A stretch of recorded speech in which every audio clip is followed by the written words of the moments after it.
मृत्योर्मुक्षीयमामृतात् त्रयम्बकं यजामहे सुगन्धिं पुष्टिवर्धनम् उर्वारुकमिव बन्धनात् मृत्योर्मुक्षीयमामृतात् त्र्यम्बकं यजामहे सुगन्धिं पुष्टिवर्धनम् उर्वारुकमिव बन्धनात् मृत्योर्मुक्षीयमामृतात् त्र्यम्बकं यजामहे सुगन्धिं पुष्टिवर्धनम् उर्वारुकमिव बन्धनात् मृत्योर्मुक्षीयमामृतात् त्र्यम्बकं यजामहे सुगन्धिं पुष्टिवर्धनम् उर्वारुकमिव बन्धनात् मृत्योर्मुक्षीयमामृतात्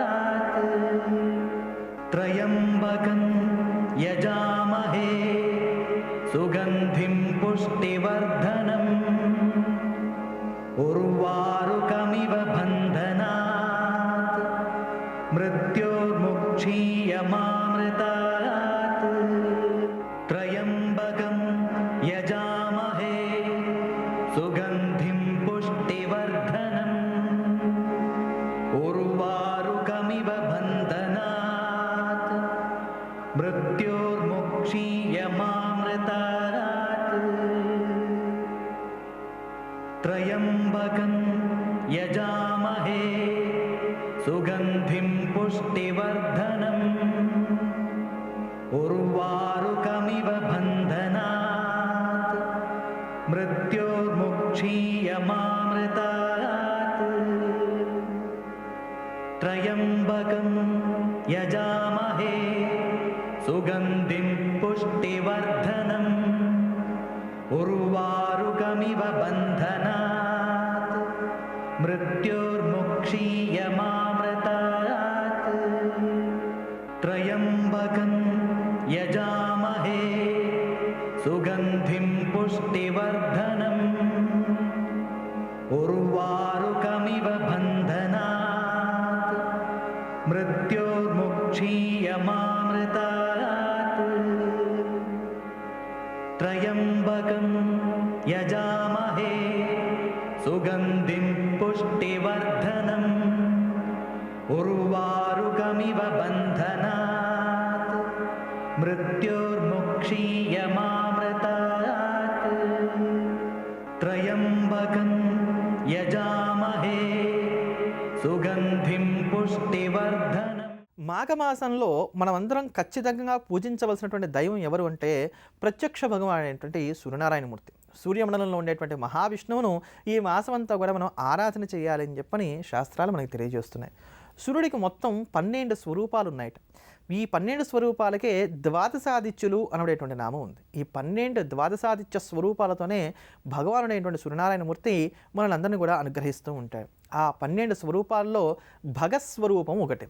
భగుడు అనబడేటువంటి ఈ సూర్యుని కనుక మనం ఆరాధన చేసినట్లయితే మన శరీరం ఎప్పుడు కూడా ఆరోగ్యంతో వర్ధిల్లుతూ ఉంటుంది. అంతేగాక ఐశ్వర్యం కూడా కలుగుతుంది. భగ శబ్దానికి ఐశ్వర్యము అనబడేటువంటి అర్థం కూడా ఉంది కనుక ఐశ్వర్యం కూడా కలుగుతుంది.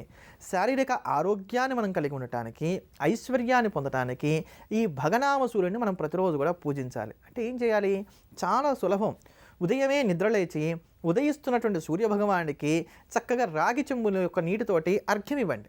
ఈ అర్ఘ్యం ఇచ్చేటప్పుడు ఆ నీరు ఎవరు తొక్కకుండా మాత్రం మనం జాగ్రత్తలు తీసుకోవాలి. ఒకవేళ మనం అపార్ట్మెంట్స్లో ఉన్నట్లయితే కనుక ఒక పళ్ళెం పెట్టుకొని ఆ పళ్ళెంలో ఈ నీరు పడే విధంగా తూర్పు వైపు సూర్యుడి వంకగా నిలబడి చక్కగా మనస్ఫూర్తిగా సూర్యుడిని మనసులో తలుచుకుంటూ ఆ నీరు వదిలిపెట్టి ఈ పళ్ళెంలోకి ఈ నీరంతా పడిన తర్వాత ఆ నీరు ఎవరు తొక్కనటువంటి చోట పారబోస్తుండండి. ఇలా చేయడం వలన సూర్యుడి యొక్క అనుగ్రహం మనకు త్వరగా కలుగుతుంది. అలా సూర్యుడికి అర్ఘ్యం ఇచ్చేటప్పుడు అర్ఘ్యం ఇచ్చిన తర్వాత 108 సార్లకి తగ్గకుండా ఓం భగాయ నమః, ఓం భగాయ నమః, ఓం భగాయ నమః అంటూ జపం చేయండి. ఓం భగాయ నమః తేలికైనటువంటి నామం.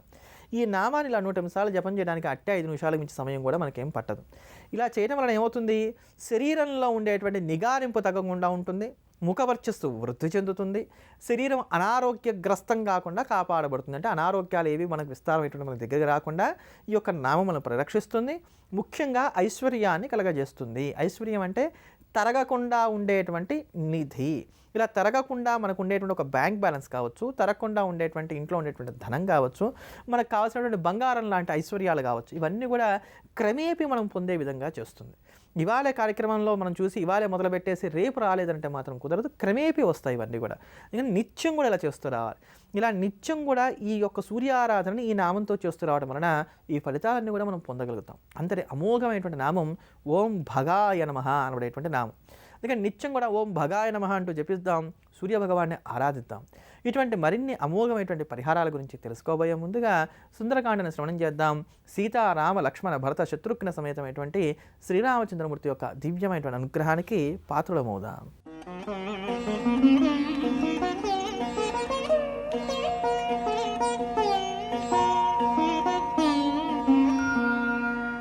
రఘుకులోత్తముని రామచంద్రుని పురుషోత్తముని పావన చరితుని నమ్మిన బంటుని అనిలాత్మజుని శ్రీ హనుమంతుని స్వాగతమిమ్మని నీకడ కొంత విశ్రాంతి తీసుకొని పూజలందుకొని పోవచ్చునని సగర ప్రవర్తితుడు సాగరుడెంతో ముదమున పలికే మైనాకు నీతో.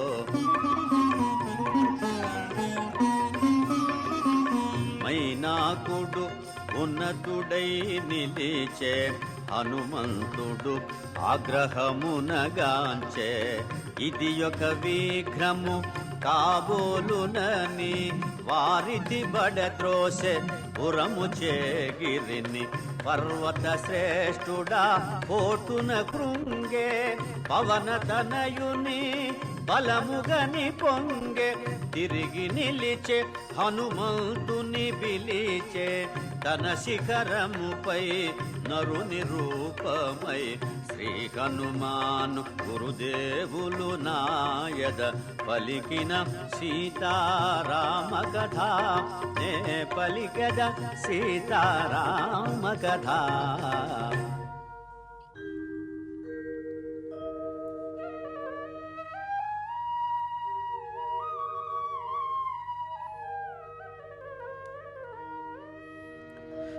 వానరోత్తమా ఒకసారి నిలుమా నా శిఖరాల శ్రమ తీర్చుకొనుమా కందమూలములు ఫలములు తినుమా నా పూజలు గొని మన్ననలందుమా శతయోజనముల పరిమితము గల జలనిధి నవలీల దాటిపోగల నీదు మైత్రికడు ప్రాప్యము నాకు నీదు తండ్రి కడు పూజ్యుడు నాకు.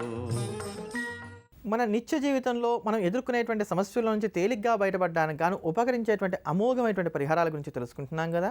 ఆ క్రమంలో ఈ రోజున కాలసర్పదోషం మాకు జాతకరీత్యా ఉంది, ఈ కాలసర్పదోషం నుంచి మేము బయటపడాలనుకుంటున్నాం అనుకునేటువంటి వారందరికీ కూడా తేలిగ్గా ఉపకరించేటువంటి పరిహారాన్ని గురించి తెలుసుకుందాం.